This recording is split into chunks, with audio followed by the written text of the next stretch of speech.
In this short tutorial, I'm going to share with you how to recover deleted messages and chats in Telegram. Now, if you mistakenly deleted a chat and you want to restore it back, simply head to your phone settings. Tap right here to head to your Apple ID account. Here, head to iCloud. Now, under Save to iCloud, navigate onto the option of Telegram. Make sure to enable this option on. When enabled, your Telegram media, files, and chats will be backed up on iCloud. You will then get back and open up your Telegram application. On the settings page, select Data and Storage.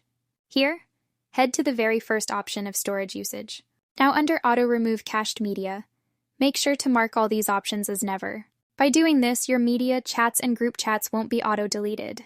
Now, once everything is set, get back to your settings. Head to General. You want to select iPhone Storage. Here, search for Telegram.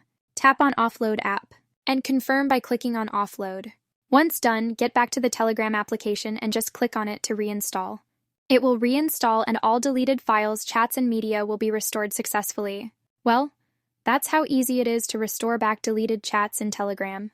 And if you find this video helpful, consider subscribing to our channel for more informative tutorials like this one.